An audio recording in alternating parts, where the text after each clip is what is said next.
Daily Kashmir. جس در سے کوئی مقتل میں گیا وہ شان سلامت رہتی ہے، یہ جان تو آنی جانی ہے، اس جان کی تو کوئی بات نہیں۔ جی ہاں دوستو، میں بات کر رہا ہوں آج اس ہستی کی جو اکثر فیض احمد فیض کا یہ شعر پڑھا کرتا تھا، اور اس شعر پر وہ پورا اترا بھی، نہ صرف پڑھا کرتا تھا بلکہ وہ اس شعر پر پورا اترا بھی۔ اور میں اس ستارے کی بات کر رہا ہوں جو نہ صرف چمکا بلکہ اس نے اپنی چمک سے آزادی کشمیر کی وہ شمع روشن کی جو ہزاروں سال کسی سے نہ بجھ پائے۔ جی ہاں دوستو، میں بات کر رہا ہوں مقبول بٹ شہید کی۔ محمد مقبول بٹ شہید بھارتی مقبوضہ کشمیر کے ضلع کپواڑہ کے ایک گاؤں تری گاؤں میں 11 فروری 1938 کو پیدا ہوئے۔ ان کے والد کا نام غلام قادر بٹ تھا جو محنت کش تھے۔ مقبول بٹ نے ابتدائی تعلیم گاؤں کے پرائمری اسکول سے حاصل کی، جبکہ BA سینٹ جوزف کالج برمولہ سے حاصل کی۔ مقبول بٹ تحریکی اور سماجی سرگرمیوں میں بڑھ چڑھ کر حصہ لیتے تھے۔ اس نوجوان کی انہی سرگرمیوں کو دیکھ کر کالج گئے ایک عیسائی پرنسپل نے پیشگوئی کی تھی کہ یہ نوجوان کوئی بڑا کارنامہ سر انجام دے گا یا پھر موت کی گاٹھ اتار دیا جائے گا۔ مقبول بٹ نے جب BA کا امتحان دیا تو اس وقت وادی کشمیر میں شیخ عبداللہ کی گرفتاری کے سبب شدید ہنگاموں کی لپیٹ میں تھی۔ چنانچہ BA کا امتحان پاس کرنے کے بعد وہ 1958 کو اپنے چاچا عبدالعزیز کے ساتھ جنگ بندی لائن کو عبور کر کے آزاد کشمیر میں داخل ہو گئے۔ پاکستان کے سرحدی محافظوں نے انہیں پوچھ گچھ کے لیے قلعہ مظفرآباد میں نظر بند کر دیا۔ رہائی کے بعد مقبول بٹ پشاور میں سکونت پذیر ہوئے، جہاں محبت خان نامی ایک کشمیری کی تعاون سے انہیں پشاور یونیورسٹی میں MA میں داخلہ مل گیا۔ تعلیم کے ساتھ ساتھ وہ پشاور سے شائع ہونے والے ایک اخبار میں بھی کام کرتے رہے۔ انہوں نے ایک ہفتہ وار رسالہ شروع کیا، لیکن اسے مالی مجبوریوں کے سبب جاری نہ رکھ سکے، اور آپ نے پشاور یونیورسٹی سے MA اردو اور MA صحافت کی ڈگریاں حاصل کی۔ 1961 میں ان کی شادی راہ بیگم سے ہوئی، جن سے 2 بیٹے جوید مقبول اور شوکت مقبول پیدا ہوئے۔ مقبول بٹ نے KH خورشید کے دور صدارت میں 1960 میں BD سسٹم کے تحت ہونے والے آزاد کشمیر کے پہلے بلدیاتی انتخابات میں بطور امیدوار حصہ لیا اور کامیاب ہوئے۔ 1965 میں انہوں نے ایک سکول معلمہ ذاکرہ بیگم سے شادی کی، جس سے ایک بیٹی پیدا ہوئی۔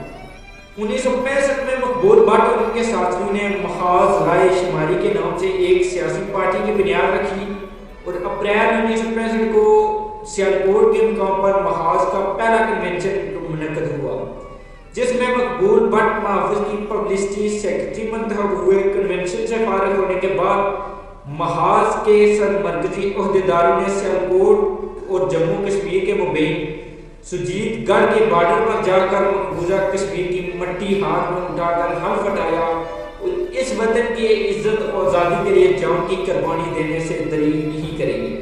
بھارت کے خلاف گوریلا جنگ کا آغاز کرنے کے لیے جون 1966 کو مقبول بٹ اپنے چند ساتھیوں میجر امان اللہ خان، صوبیدار کالا خان اور اورنگزیب شہید کے ساتھ جنگ بندی لائن عبور کر کے وادی کشمیر میں داخل ہو گئے، جہاں 3 ماہ تک وہ خفیہ طور پر تنظیم سازی کرتے رہے اور نوجوانوں کو وطن کی آزادی کے لیے عملی طور پر میدان میں اتارنے کی دعوت دیتے رہے۔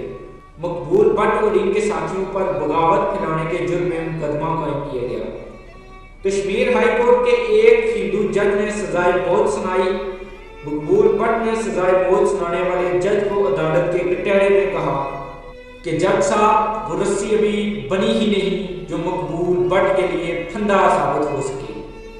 اس کے بعد مقبول بٹ اور ان کے ساتھیوں نے جیل کے اندر ہی ایک سرنگ نکالی اور اس سرنگ کے ذریعے جیل سے رائے فرار اختیار کر لی، اور 3 روز تک برف پوش پہاڑوں کو عبور کرنے کے بعد قاضی ناگ چھم کے راستے آزاد کشمیر پاکستان میں داخل ہو گئے، جہاں پاکستان کی خفیہ ایجنسیوں نے انہیں گرفتار کر لیا اور بھارتی ایجنٹ ہونے کا الزام لگا کر مظفرآباد کے قلعے میں قید کر دیا۔ اس قلعے میں مقبول بٹ اور ان کے ساتھیوں کو بہت اذیتیں دی گئی، لیکن رائے آزادی کے ان متوالوں کے حوصلے پست نہ ہوئے۔ کچھ عرصہ تشدد کرنے کے بعد مقبول بٹ اور ان کے ساتھیوں کو رہائی دے دی گئی۔ اور رہائی ملنے کے فوراً بعد مقبول بٹ اور ان کے ساتھیوں نے آزادی کشمیر کی جدوجہد دوبارہ شروع کر دی۔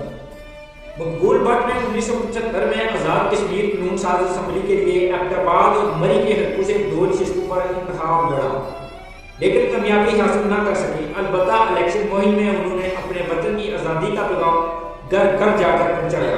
1976 میں مقبول بٹ اور ان کے 2 نوجوان ساتھیوں ریاض بٹ اور حمید ڈار کے ہمراہ ایک بار پھر جنگ بندی لائن توڑتے ہوئے وادی کشمیر میں داخل ہو گئے، جہاں ایک مارکے کے بعد انہیں گرفتار کر دیا گیا اور گرفتاری کے کچھ عرصہ بعد انہیں تہاڑ جیل دہلی میں منتقل کر دیا گیا، جہاں بھارتی سپریم کورٹ نے ان کی سابقہ سزائے موت بحال کر دی۔ 6 فروری 1984 کو لندن میں بھارتی سفارت خانے کے ایک اہلکار ریمن مہاترے کو کشمیری لبریشن فرنٹ نامی آرمی کے ایک خفیہ تنظیم نے اغوا کر لیا۔ اغواکاروں نے 24 گھنٹوں کے اندر مقبول بٹ، حمید بٹ اور ریاض ڈار اور دیگر کشمیری حریت پسندوں کو رہا کرنے کا مطالبہ کیا، لیکن جب بھارتی حکومت نے ان کا مطالبہ تسلیم نہ کیا تو اغواکاروں نے تقریباً 50 سے زائد گھنٹے گزرنے کے بعد اس شخص کو قتل کر دیا۔ رویندرا مہاترے کے قتل کے بعد بھارتی حکومت نے مقبول بٹ کو سزائے موت اور پھانسی دینے کا اعلان کر دیا۔ کشمیریوں نے بہت کوشش کی کہ کاش مقبول بٹ کی سزا کو روکا جا سکے، مگر انڈین حکومت کی حق درمی برقرار رکھی اور 11 فروری بروز اتوار 1984 کو مقبول بٹ کو پھانسی دے دی گئی۔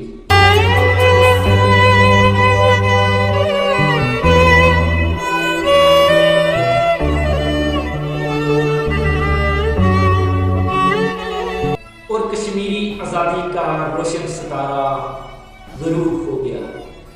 پھانسی سے کچھ دیر پہلے مقبول بٹ اپنے آخری الفاظ میں یہی کہہ رہے تھے کہ میرے وطن تو آزاد ہوگا، کہ میرے وطن تو آزاد ہوگا، میرے وطن تو آزاد ہوگا۔ پھانسی کے بعد مقبول بٹ شہید کی میت ان کے ورثاء کے حوالے نہ کی اور وہیں قیدی نے ایک قبر کھود کر مقبول بٹ کو جیل کے اندر ہی دفن کر دیا۔ دعا ہے اللہ تعالیٰ مقبول بٹ کے درجات بلند فرمائے اور انہیں جنت الفردوس میں اعلیٰ مقام عطا فرمائے اور کشمیر کو آزادی کی نعمت سے مالا مال فرمائے۔ امید کرتا ہوں آپ کو ویڈیو پسند آئی ہوگی۔ میری ویڈیو کو لائک کریں، شیئر کریں اور میرے یوٹیوب چینل کو سبسکرائب کریں۔ مجھے دیں اجازت، اللہ نگہبان۔